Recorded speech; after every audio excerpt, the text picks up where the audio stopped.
ఏనుగులు పచ్చని మనకి చెరుకు పంటల మీద కానీ మిగతా పంటల మీద కానీ ఏనుగులు మందులు వచ్చి ఇబ్బంది పెడతా ఉంటే ఏనుగులు మన పంటల్ని ధ్వంసం చేయకుండా దానికి ప్రత్యామ్నాయ మార్గాలు ఎదుగుతాం. పవన్ విజ్ఞప్తిపై కర్ణాటక ప్రభుత్వం స్పందించింది. కుంకి ఏనుగులను అప్పగిస్తోంది. బెంగళూరు నుంచి కుంకి ఏనుగులను ఏపీకి తరలించేందుకు ఏర్పాట్లు చేస్తున్నారు. ప్రస్తుతం ఏపీ వద్ద 2 కుంకి ఏనుగులు మాత్రమే ఉన్నాయి. వాటికి కూడా 60 సంవత్సరాల వయసు దాటిన నేపథ్యంలో వాటి నిర్వహణ కానీ వాటిని సమగ్రంగా ఉపయోగించుకోవడంలో కానీ సమస్యలు ఏర్పడుతుంది.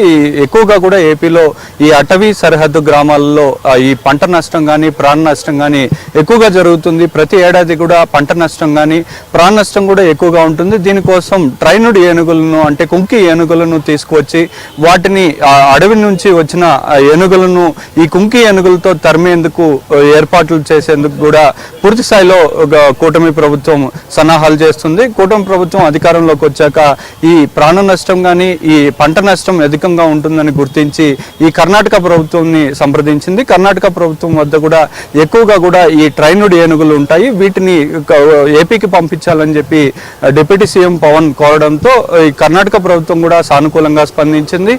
గతంలో 3 నెలలకు ముందు కూడా విధాన సౌధలోనే పవన్ కళ్యాణ్ వచ్చి ఇటు కర్ణాటకకు సంబంధించిన ఫారెస్ట్ అధికారులతో కానీ సీఎంతో కానీ సమావేశమయ్యి ఆయన కోరిన మేరకు కూడా 6 కుంకి ఏనుగులు పంపించేందుకు కూడా ఇక్కడ ఏర్పాట్లు చేస్తున్నారు. మనం ఒకసారి చూడొచ్చు, విధాన సౌధ వద్ద ఈ కుంకి ఏనుగులను తీసుకొచ్చారు. ఈ కుంకి ఏనుగులను ఏపీకి పంపేందుకు కూడా పూర్తి స్థాయిలో కూడా ఏర్పాట్లు చేశారు. మనం ఒకసారి చూడొచ్చు, వాటిని మొత్తం కూడా శుభ్రపరిచి వాటి పైన కూడా రంగవల్లులు అద్దుతున్న పరిస్థితి ఉంది. మరికొద్ది సేపట్లోనే పవన్ కళ్యాణ్ విధాన సౌధ వద్దకు చేరుకుంటారు. విధాన సౌధ వద్దకు చేరుకున్న తర్వాత కర్ణాటక సీఎం సిద్ధారామయ్య కూడా ఇక్కడికి చేరుకొని వారిద్దరూ సమావేశమైన తర్వాత ఈ ఏనుగులను అప్పగించే ప్రక్రియ అయితే చేపట్టనున్నారు.